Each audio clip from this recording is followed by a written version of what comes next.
رب اشرح لی صدری ویسر لی امری واحلل عقدۃ من لسانی یفقہوا قولی۔ جیسا کہ آپ سب کو پتہ ہے کہ درس قرآن کے بعد حدیث کا وہ آتا ہے، تو میرا حدیث کا آج کا ٹاپک ہے آخرت کی فکر۔ خدا کا کتنا بڑا فضل اور احسان ہے کہ اس نے ہماری رہنمائی کے لیے اپنی مقدس کتاب نازل فرمائی تاکہ ہم حرام، حلال اور صحیح غلط کو جان لیں، ہمیں معلوم ہو جائے کہ ہمارے رحیم اور شفیق آقا کی پسند ناپسند کیا ہے، ہم آگاہ ہو جائیں کہ وہ ٹیڑھے راستے کون سے ہیں جن پر چلا کر ہمارا ہمیشہ کا دشمن شیطان ہمیں جہنم میں پہنچاتا ہے، اور وہ سیدھا راستہ کون سا ہے جو انبیاء، صدیقین، شہداء اور صالحین کا راستہ ہے، جو سیدھا جنت کو جاتا ہے۔ اس نے ہمیں باخبر کیا تاکہ ہم شیطان کے پھندوں سے بچتے ہوئے، ٹیڑھے راستوں سے منہ موڑتے ہوئے سیدھے راستے پر چل کر جنت میں اپنا مقام بنا لیں۔ اس آقا کی بے پناہ رحمتوں شفقتوں کا اندازہ اس سے کیجئے کہ اس نے صرف ہمیں حرام حلال اور صحیح غلط بتا دینے پر بس نہیں کیا، بلکہ اپنی پاک کتاب میں موقع موقع سے ایسی چیزیں بھی ہمارے ذہن میں بٹھا دیں تاکہ ہم راہ کے کانٹوں میں الجھ کر نہ رہ جائیں، بلکہ سیدھی راہ پر چلتے ہوئے منزل کی طرف آگے ہی بڑھتے چلے جائیں۔ خدا تعالیٰ نے فرمایا، حدیث قدسی ہے، پسندیدہ چیزوں کی محبت نے لوگوں کو فریفتہ کیا ہے، یعنی عورتوں اور بیٹوں اور سونے چاندی کے جمع کیے ہوئے خزانوں اور عمدہ گھوڑوں یعنی اچھی اچھی سواریوں اور مویشیوں اور کھیتی کی محبت نے فریفتہ کر لیا ہے، حالانکہ یہ دنیاوی زندگی میں کچھ دنوں کے استعمال کے سامان ہے اور بہتر ٹھکانہ تو خدا کے پاس ہی ہے۔ سورہ نمبر 3 آیت نمبر 14، یہ اللہ پاک فرماتے ہیں، حدیث قدسی تھی۔ دنیا اپنے پورے حسن کے ساتھ آتی ہے تاکہ انسان کو اپنی طرف آکرشت کر لے اور ہر طرف سے پھیر کر اسے اپنا ہی عاشق بنا لے۔ آقا کا کلام چوکاتا ہے، اور او غافل، دنیا کی چمک دمک، بیوی بچے اور مال و دولت ایسی چیزیں نہیں جن سے محبت کی جائے، دلوں میں تو اپنے آقا کی محبت بساؤ۔ دنیا میں تو جو کچھ ملا ہے وہ صرف اس لیے ہے کہ جب تک سانس آتی جاتی ہے انہیں استعمال کر لو اور ان سے فائدہ اٹھا لو۔ اپنی نظر ہمیشہ اپنی منزل پر رکھو۔ حقیقتوں کے راز جاننے والے حضرت محمد صلی اللہ علیہ وسلم نے اپنے الفاظوں میں ان حقیقتوں پر سے اس طرح پردہ اٹھایا ہے۔ بندہ کہتا ہے میرا مال، حالانکہ اس کے مال میں سے جو کچھ اس کا ہے وہ صرف 3 چیزیں ہیں۔ پہلا، جو کھا کر ختم کر دیا گیا، دوسرا جو پہن کر پرانا کر دیا گیا، تیسرا اور جو خدا کی راہ میں دے کر حقیقت میں اپنے لیے جمع کر لیا، اور جو کچھ اس کے علاوہ ہے وہ دوسروں کے لیے اسے چھوڑ کر چلے جانا ہے۔ صحیح مسلم کی حدیث ہے یہ۔ اگر انسان کے پاس 2 گھاٹی یعنی پہاڑ کے برابر بھر مال ہو جائے تو اسے تسکین نہ ہوگی، بلکہ وہ پھر تیسرا پہاڑ بھی چاہے گا۔ انسان کے پیٹ کی بھوک کو صرف قبر کی مٹی ہی بھرے گی، البتہ جسے توبہ کرنے کی توفیق مل جائے تو خدا توبہ کرنے والوں کی توبہ قبول بھی کرتا ہے۔ صحیح بخاری اور صحیح مسلم کی حدیث ہے یہ بھی۔ 3 چیزیں مرنے والے کے ساتھ لگی رہتی ہیں، مرنے والے کے بعد 2 چیزیں ساتھ چھوڑ دیتی ہیں، ایک باقی رہ جاتی ہے۔ وہ 3 چیزیں بیوی، بچے، مال اور عمل ہیں۔ چنانچہ بیوی، بچے اور مال کا ساتھ تو چھوٹ جاتا ہے، البتہ عمل ساتھ دیتا ہے۔ صحیح بخاری، صحیح مسلم کی حدیث۔ آخری حدیث ہے، اس پہ ذرا غور فرمائیے گا۔ حضرت ابو ہریرہ رضی اللہ عنہ سے روایت کرتے ہیں کہ جب قرآن کی آیت وَأَنذِرْ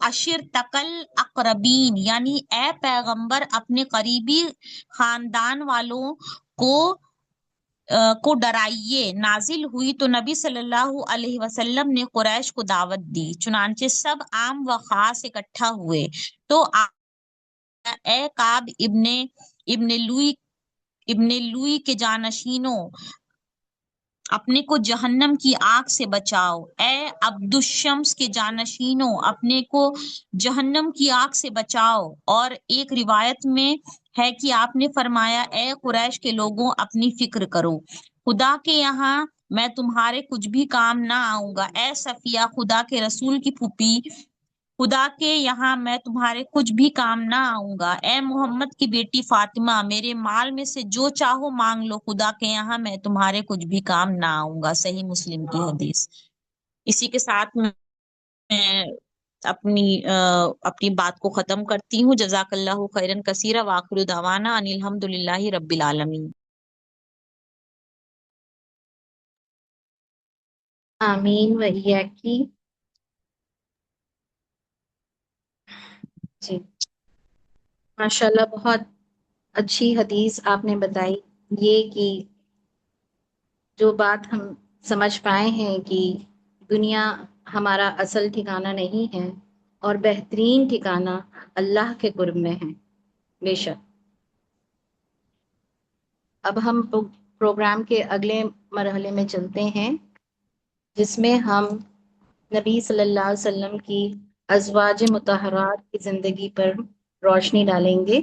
اس کے لیے میں دعوت دیتی ہوں سسٹر نگار میم کو کہ وہ آئیں اور ازواج مطہرات پر روشنی ڈالیں۔ السلام علیکم ورحمۃ اللہ وبرکاتہ۔ وعلیکم السلام ورحمۃ اللہ وبرکاتہ۔ ابھی تک ہم لوگوں نے 3 ازواج کے بارے میں سن لیا ہے۔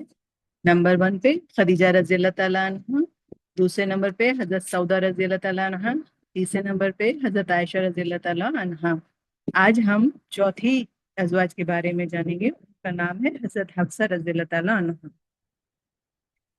وہ ایک بڑی شخصیت کی بیٹی تھی، ان کا نام تھا حضرت عمر فاروق رضی اللہ تعالیٰ عنہ۔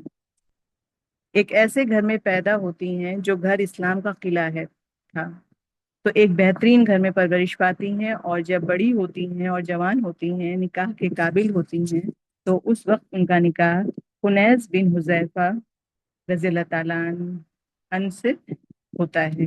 خنیس بن حذیفہ صحابی رضی اللہ تعالیٰ عنہ نے ابو بکر رضی اللہ تعالیٰ عنہ سے متاثر ہو کر اسلام قبول کیا تھا۔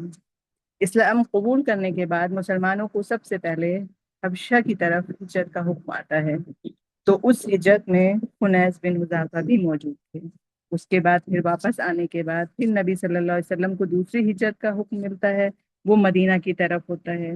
تب اس ہجرت میں خنیس بن حذیفہ کے ساتھ ان کی بیوی حفصہ رضی اللہ تعالیٰ عنہ بھی ساتھ گئیں۔ پھر وہاں پر اسلام کی سب سے بڑی لڑی جانے والی جنگ بدر میں حصہ لیا، اور اس میں وہ بری طرح سے زخمی ہوئے۔ اور جب وہ گھر آتے ہیں تو حفصہ رضی اللہ تعالیٰ عنہ ان کی بہت خدمت کرتی ہیں، اور ان کا زخم بہت گہرا تھا تو وہ صحت یاب نہیں ہو پائے، اور اسی میں ان کی وفات ہوئی۔ ان کی وفات کے بعد وہ بہت صدمے میں تھی، کیونکہ ان کا نکاح چند دن پہلے ہی ہوا تھا۔ وہ ابھی جوان تھی، وہ صدمے کے باوجود اپنے گھر میں عبادت گزاری میں، روزے میں ہمیشہ مصروف رہا کرتی تھیں۔ ان کے والد حضرت عمر فاروق رضی اللہ تعالیٰ عنہ اپنی بیٹی کو اس حالت میں دیکھتے تو بہت غمزدہ ہوتے کہ ان کی بیٹی کم عمر میں بیوہ ہو گئی۔ ان کو بہت گہرا صدمہ لگتا اور غمزدہ رہتے، پھر سوچتے کہ بیٹی کا دوسرا نکاح کسی اچھے انسان سے کر دیں۔ وہ یہ سوچ کر ایک دن گھر سے نکلے تو وہ حضرت عثمان رضی اللہ تعالیٰ عنہ کے گھر جاتے ہیں اور اپنی بیٹی کا رشتہ پیش کرتے ہیں کہ میری بیٹی سے نکاح کر لیں، تو انہوں نے انکار کر دیا کہ میں ابھی میرا ابھی نکاح کا ارادہ نہیں ہے۔ پھر وہ افسوس میں رہے، پھر وہ ابو بکر رضی اللہ تعالیٰ عنہ کے پاس گئے اور کہا کہ آپ میری بیٹی حفصہ سے نکاح کر لیں، تو وہ خاموش رہے، انہوں نے کچھ نہیں کہا، وہ بہت غمزدہ ہوئے۔ پھر اللہ کے نبی صلی اللہ علیہ وسلم کے پاس آئے اور سارے حالات بتائے کہ میں نے دونوں سے نکاح کے لیے کہا، تو دونوں نے انکار کر دیا۔ تب نبی صلی اللہ علیہ وسلم مسکرائے اور کہا آپ کی بیٹی کا نکاح اس سے ہوگا جو عثمان سے بہتر ہے، اور عثمان کا نکاح اس سے ہوگا جو حفصہ سے بہتر ہے۔ عمر رضی اللہ تعالیٰ عنہ خوش بھی ہوئے اور حیران بھی کہ عثمان سے بہتر کون انسان ہوگا جس کا میری بیٹی سے نکاح ہوگا۔ عثمان رضی اللہ تعالیٰ عنہ کا نکاح عثمان رضی اللہ تعالیٰ عنہ کا نکاح نبی صلی اللہ علیہ وسلم کی بیٹی رقیہ سے ہوا۔ پھر رقیہ کے انتقال کے بعد ان کی دوسری بیٹی ام کلثوم سے ہوا، اور عثمان رضی اللہ تعالیٰ عنہ کا لقب ذوالنورین تھا، یعنی اللہ کے نبی نے اپنی دو بیٹیوں کو عثمان کے رضی اللہ تعالیٰ عنہ کے نکاح میں دیا۔ اب عمر فاروق رضی اللہ تعالیٰ عنہ سوچ رہے تھے کہ نبی صلی اللہ علیہ وسلم کی ایک بات سچی ہو گئی، اب دوسری بات کا کیا؟ تب ایک دن نبی صلی اللہ علیہ وسلم عمر فاروق رضی اللہ تعالیٰ عنہ کے پاس آئے اور انہوں نے حفصہ رضی اللہ تعالیٰ عنہ سے نکاح کا ارادہ ظاہر کیا، تو عمر رضی اللہ تعالیٰ عنہ بہت خوش ہوئے، کیونکہ ان کے ذہن میں یہ بات نہیں تھی کہ نبی صلی اللہ علیہ وسلم نکاح کریں گے۔ حفصہ رضی اللہ تعالیٰ عنہ کا نکاح نبی صلی اللہ علیہ وسلم سے 3 ہجری میں ہوا۔ نکاح ہونے کے بعد ابو بکر رضی اللہ تعالیٰ عنہ عمر فاروق رضی اللہ تعالیٰ عنہ کے پاس آتے ہیں اور کہتے ہیں کہ میں آپ کی بیٹی سے نکاح قبول کر لیتا، لیکن ایک دن نبی صلی اللہ علیہ وسلم نے خواہش ظاہر کی تھی کہ میں حفصہ سے نکاح کرنے والا ہوں۔ یہ اللہ کے نبی کا راز تھا میرے پاس، اس لیے ظاہر نہیں کر سکتا تھا، اس لیے میں نے کوئی جواب نہیں دیا۔ حفصہ رضی اللہ تعالیٰ عنہ نبی صلی اللہ علیہ وسلم کے نکاح میں آنے کے بعد نبی صلی اللہ علیہ وسلم پر جو وحی آتی، قرآن کی آیت نازل ہوتی، تو حفصہ رضی اللہ تعالیٰ عنہ اس کو سب کو یاد کرتی، دوسروں کو بتاتی، شرعی احکامات کو معلوم کرتی، نبی صلی اللہ علیہ وسلم سے سوال کرتی اور علم دین حاصل کرتی، اور وہ تعلیم کے میدان میں بہت آگے تھی۔ حفصہ رضی اللہ تعالیٰ عنہ کی ایک بہت بڑی خوبی یہ بھی تھی کہ وہ لکھنا پڑھنا جانتی تھی۔ اس وقت مکہ میں بہت کم لوگ جو ہے پڑھے لکھے ہوتے تھے۔ ہم خواتین کے لیے نصیحت ہے، ہم بھی دین اور دنیا دونوں کے میدان میں آگے بڑھیں۔ ہماری صحابیات گھروں کی ذمہ داری انجام دیتے ہوئے تعلیم کے میدان میں آگے تھیں، اور اللہ ان سب سے راضی ہو گیا۔ تبھی اللہ نے ان سے کہا رضی اللہ عنہم ورضوا عنہ، اللہ ان سے راضی ہو گیا اور وہ اللہ سے راضی۔ حفصہ رضی اللہ تعالیٰ عنہ تعلیم کے میدان میں آگے تھیں، ایک بڑا کارنامہ کیا دین اسلام میں، انہوں نے اس قرآن کے مصحف کی حفاظت کی، یعنی نبی صلی اللہ علیہ وسلم کے زمانے میں قرآن جب آسمان سے وہی حاصل ہوتی تھی، نازل ہوتی تھی، یعنی جب فرشتہ قرآن کی آیت لے کر آتا تھا تو اللہ کے نبی کاتبین وہی سے کو بلواتے اور قرآن کو لکھا لیتے، یعنی کبھی چمڑے پہ لکھی جاتی، کبھی ہڈیوں پر لکھی جاتی، اور کبھی کھجور کی چھال پر لکھی جاتی تھی، لیکن کتابی شکل میں قرآن موجود نہیں تھی جس طریقے سے اس اچھے انداز میں موجود ہے۔ ماشاءاللہ اس طرح موجود نہیں تھی اللہ کے نبی کے زمانے میں۔ جیسے کہ نبی صلی اللہ علیہ وسلم کا انتقال ہو گیا تو ابو بکر رضی اللہ تعالیٰ عنہ کی خلافت کا دور آتا ہے، تو عمر رضی اللہ تعالیٰ عنہ کے مشورے سے ابو بکر رضی اللہ تعالیٰ عنہ اس قرآن کو کتابی شکل میں دیتے ہیں۔ یہ زید بن ثابت رضی اللہ تعالیٰ عنہ کی نگرانی میں اس قرآن کو تشکیل دی جاتی ہے۔ یہ قرآن ابو بکر رضی اللہ تعالیٰ عنہ کے پاس ہوتی ہے، اس کے بعد وہ عمر رضی اللہ تعالیٰ عنہ کے حوالے کر دیتے ہیں۔ پھر جب عمر رضی اللہ تعالیٰ عنہ کی شہادت کا واقعہ کے بعد یہ قرآن کی حفاظت کی ذمہ داری حضرت حفصہ رضی اللہ تعالیٰ عنہ پر آ گئی، وہ اسے امانت کے طور پر سنبھال کر رکھتی، اسی وجہ سے تاریخ کے اندر ان کو بہت بڑا لقب دیا گیا ہے، حارثۃ القرآن الکریم، قرآن کی نگہبان کے نام سے ان کو لقب دیا گیا ہے۔ اللہ اکبر۔ جہاں پر حفصہ رضی اللہ تعالیٰ نے اپنی ان ذمہ داریوں کو سنبھالا، اپنے گھر کی ذمہ داری کو بھی سنبھالا، اپنے شوہر کی ذمہ داری سنبھالا، وہیں دین کی ایک بڑی ذمہ داری کو بھی سنبھالا۔ حفصہ رضی اللہ تعالیٰ عنہ کی زندگی میں ایک بڑی آزمائش بھی آئی جب اللہ کے نبی صلی اللہ علیہ وسلم نے ان کو طلاق دیا۔ وجہ تھی کہ اللہ کے نبی صلی اللہ علیہ وسلم نے حضرت حفصہ رضی اللہ تعالیٰ عنہ سے ایک راز کی بات بتائی تھی اور کہا تھا کہ اس راز کی حفاظت کرنا، لیکن ان سے غلطی ہو گئی، انہوں نے دوسروں کو بتا دیا تو اللہ کے نبی نے ان کو طلاق دے دیا۔ حفصہ رضی اللہ تعالیٰ عنہ بہت پریشان ہوئی اور ساتھ اب ان کے باپ بھی بہت پریشان ہوتے کہ ان کی بیٹی کو اللہ کے نبی نے طلاق دے دی۔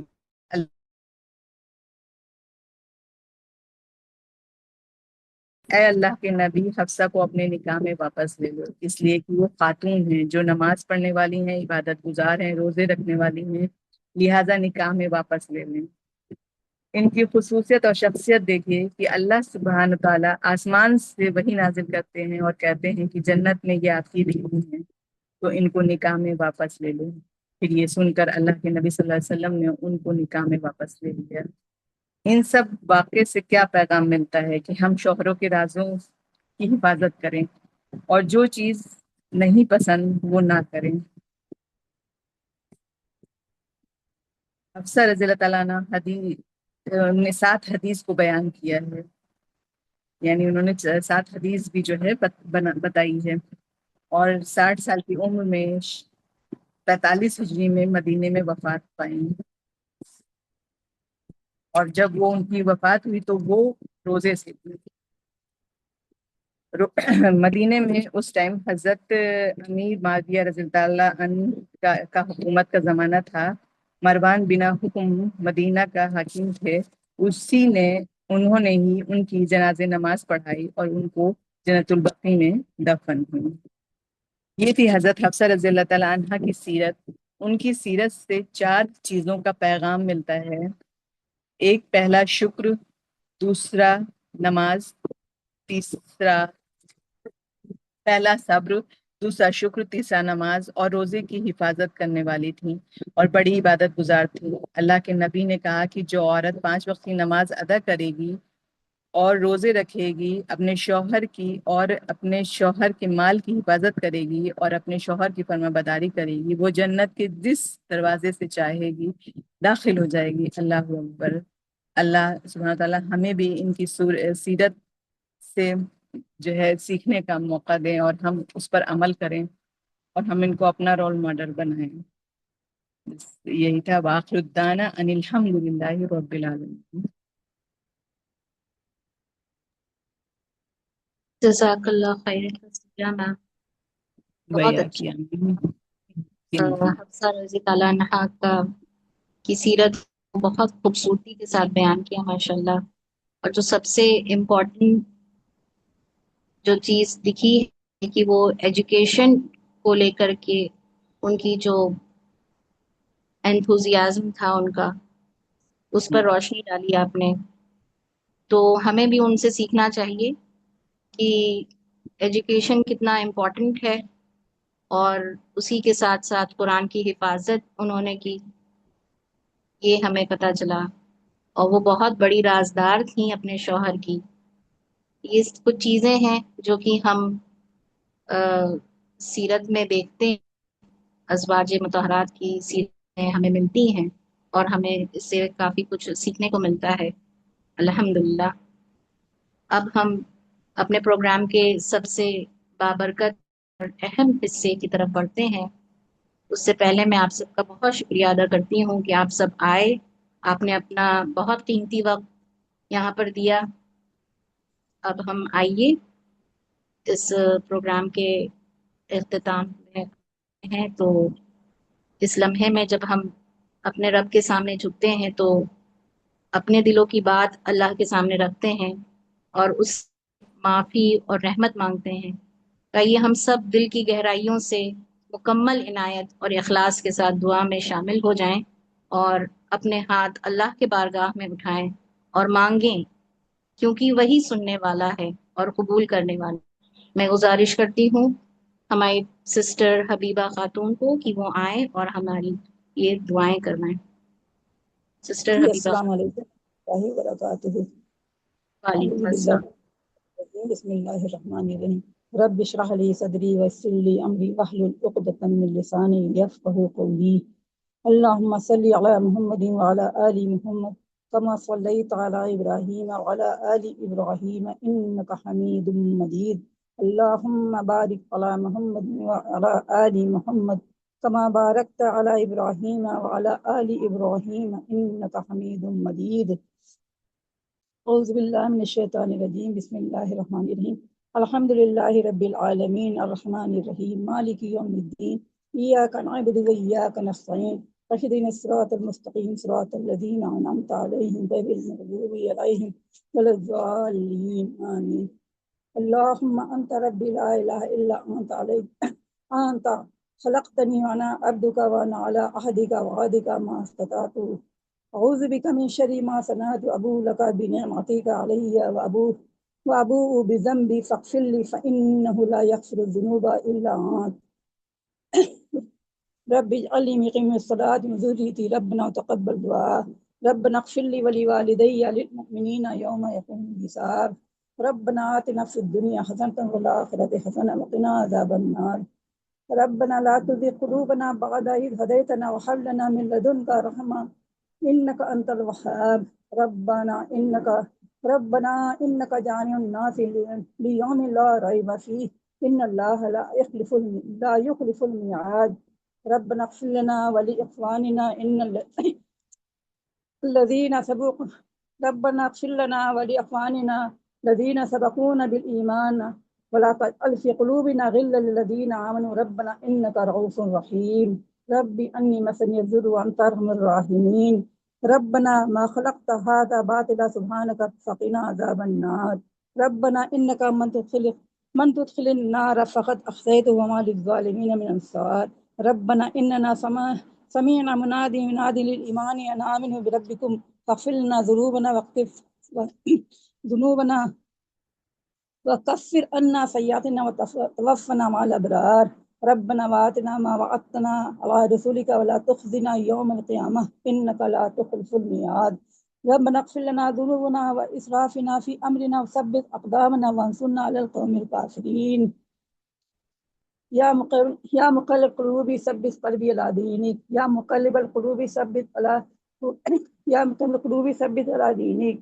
ربي أني مسني الضر وأنت أرحم الراحمين. اللهم إني حاسبني حسابا يسيرا. اللهم اغشني برحمتك ونجني عذابك. اللهم إني أسألك الجنة. اللهم إني أجرنا من النار. اللهم إني أجرنا من النار. ربنا اغفر لي ولوالدي للمؤمنين يوم يقوم الحساب.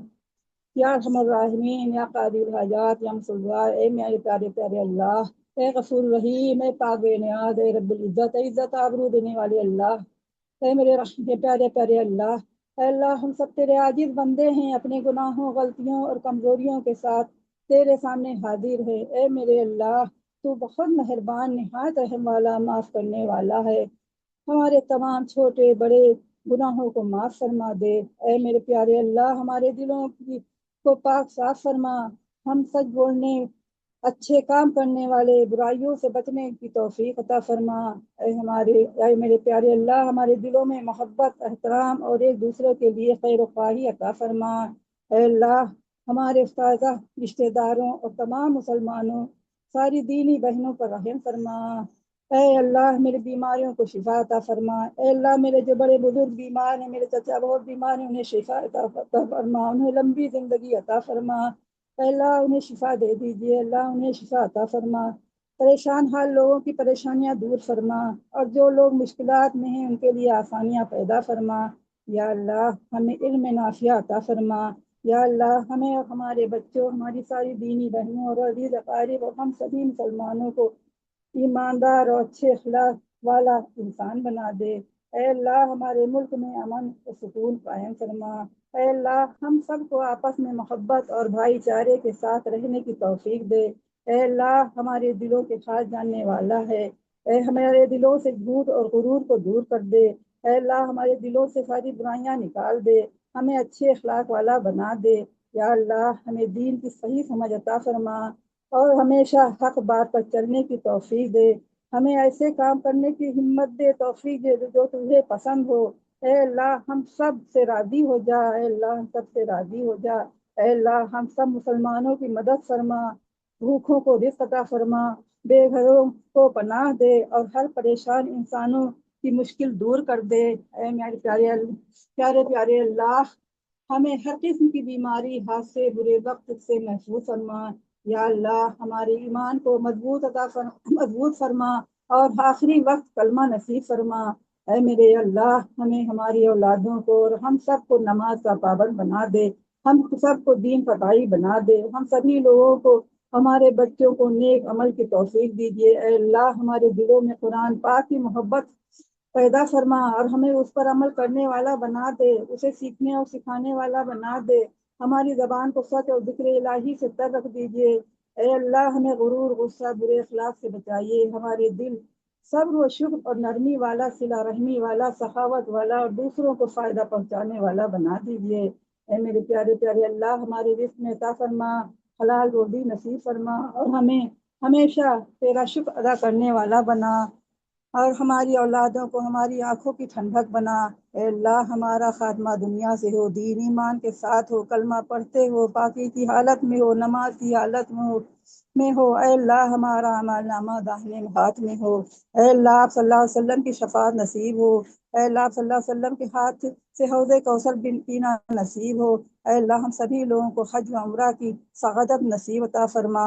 اے اللہ ہمارے چاہنے والے عزیز اقارب اور ہم سبھی لوگوں کو جو حیات ہیں انہیں زندگی اور صحت عطا فرما اور مشکلیں آسان کر دیجیے، اور جتنے بھی مرحوم اس دنیا سے جا چکے ہیں ان کی مغفرت کر دیجیے، ان کی قبر نور سے بھر دیجیے اور جنت میں اعلیٰ مقام دیجیے۔ اے اللہ ہم سب کی نیک اور جائز دعائیں اپنے حضور صلی اللہ علیہ وسلم کے طفیل میں قبول فرمائیے۔ اے اللہ ہم سب مسلمانوں کی مدد فرمائیے۔ اے اللہ ہم جتنے بھی اس دنیا میں، ہم لوگوں کو قبر کے عذاب سے بچائیے، دوزخ کی آگ سے بچائیے۔ اللہ ہمیں جنت الفردوس عطا فرمائیے، ہم سبھی بہنوں کو جنت الفردوس عطا فرمائیے، ہم سبھی لوگوں کو نیک ہدایت دیجیے۔ اللہ ہم سبھی لوگوں کو نیک ہدایت دیجیے۔ اے اللہ ہمارے سارے چھوٹے بڑے گناہ سب معاف کر دیجیے۔ اے اللہ جتنے بھی میں سب کی مغفرت کر دیجیے۔ وصلی اللہ تعالی علی خیر خلقہ محمد وآلہ وصحبہ اجمعین برحمتک یا ارحم الراحمین، آمین ثم آمین۔ السلام علیکم ورحمۃ اللہ وبرکاتہ۔